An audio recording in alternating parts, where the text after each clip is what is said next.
आज हम स्टार्ट करने वाले हैं नया chapter dissolution of partnership, basically last chapter in partnership.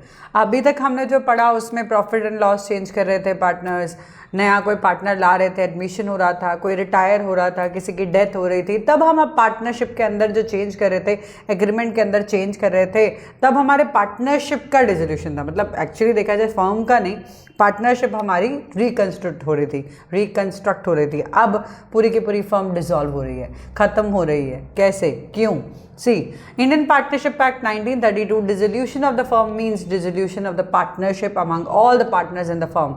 जितने भी फर्म में पार्टनर्स थे वो सारे के सारे अब अलग हो जाएंगे। अब वो एक साथ काम नहीं करेंगे, अपनी पार्टनरशिप को डिसॉल्व कर देंगे। क्यों करेंगे, कैसे करेंगे, चलो देखते हैं किस तरीके से डिसोल्यूशन किया जा सकता है या क्या वेज है जिसके थ्रू हम अपनी पूरी फर्म को ख़त्म कर सकते हैं। आप काम नहीं कर सकते तो क्यों? सी, मोड ऑफ डिसोल्यूशन किस तरीके से करेंगे। पहला, म्यूचुअल एग्रीमेंट। सारे के सारे पार्टनर्स मान गए हैं कि भाई अब फर्म नहीं चलानी है, प्रॉब्लम्स है, नहीं हो रहा है, ठीक है, फर्म नहीं चलानी है, डिसॉल्व कर देना है बाय म्यूचुअल एग्रीमेंट। सेकेंड आता है कंपल्सरी डिसोल्यूशन। सारे पार्टनर इंसॉल्वेंट हो गए एक्सेप्ट वन। कंडीशन ऐसी बन गई जहां पे आप डिसोल्यूशन करना ही पड़ेगा, there is no other way out. तो वो कंपल्सरी डिसोल्यूशन हो जाता है कि अगर अब इंसॉल्वेंट हो चुके हैं, कोई लॉफुल अनलॉफुल बिजनेस में आप चले गए हो और पता चल गया, तब तो ये कंपल्सरी डिसोल्यूशन आपको करना ही पड़ेगा, आप कंटिन्यू नहीं कर सकते अपनी फर्म के साथ। सो वो है कंपल्सरी डिसोल्यूशन बाय नोटिस। कोई एक पार्टनर सबको रिटन नोटिस देता है और सारे पार्टनर मान जाते हैं कि भाई नहीं, एग्री कर लेते हैं कि भाई नहीं, अब हमें डिसोल्यूशन करना है, हमें फर्म को नहीं आगे बढ़ाना है, तो हाँ, रिटन नोटिस पे भी आप डिसोल्यूशन कर सकते हो। देन इनमें से कोई भी अगर इवेंट हुआ तो भी आपको डिसोल्यूशन कर सकते हो। सी, ऑन द एक्सपायरी करना ही है, on the expiry of the term for which the firm was constituted. आपने फर्म बनाई ही 5 साल के लिए थी और 5 साल हो गए तो डिसॉल्व करनी पड़ेगी। तो टर्म पूरा हो चुका है, काम पूरा हो चुका है, तो अब डिसॉल्व करना पड़ेगा। On completing of the venture, कोई वेंचर आपने लिया था, कोई काम आपने हाथ में लिया था कि ये काम होते ही हम ये पर्टिकुलर फर्म खत्म कर देंगे। हमने पार्टनरशिप एक पर्टिकुलर काम के लिए की थी, तो वो काम खत्म हो गया, तब डिसोल्यूशन भी हो जाएगा, पार्टनरशिप खत्म हो जाएगी। On the death of a partner, यहाँ पे ध्यान देना, आपने डेथ में पढ़ा था कि डेथ है तो कंटिन्यू कर सकते हैं, है ना, लेकिन यहाँ पे अब अगर बाकी वाले जो रिमेनिंग पार्टनर्स हैं, मान लो 2 ही पार्टनर है, ठीक है, 2 ही है, एक की डेथ हो गई, दूसरा पार्टनरशिप फर्म तो नहीं चल सकती, वो तो डिसॉल्व हो गई। हाँ, डेथ ऑफ पार्टनर पे बाकी पार्टनर्स सोच सकते हैं आगे कंटिन्यू करने के लिए, अगर नहीं करना चाहे तो डिसॉल्व कर सकते हैं।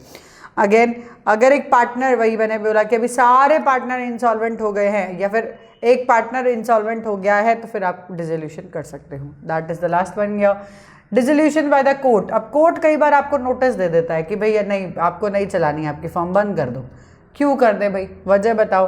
पहला, अगर आपके पार्टनर्स में से कोई एक पार्टनर है जो अनसाउंड माइंड हो गया है। अनसाउंड माइंड क्या होता है? Mental, not able to understand what people are saying, not able to understand, और परमानेंटली अपनी ड्यूटीज नहीं निभा सकता। अब तो वो मेंटली एबल ही नहीं है कि आपकी बातों को समझ पाए, वो अनसाउंड माइंड हो गया है।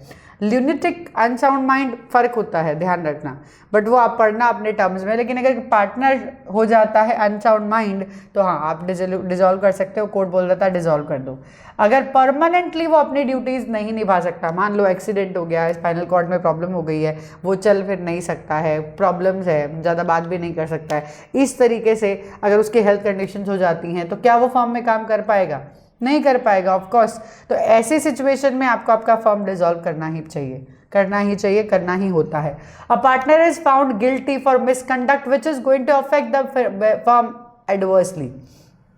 कोई एक काम गलत कर दिया है पार्टनर ने और वो साबित हो चुका है कोर्ट में कि भाई ये पर्सन नहीं किया है, और अब अगर हम डिसॉल्व नहीं करते तो उसका जो एडवर्स इफेक्ट है, उसका जो नेगेटिव इफेक्ट है, वो फर्म पे आ रहा है, तो ऑब्वियसली उस फर्म को आपको डिसॉल्व करना ही पड़ेगा।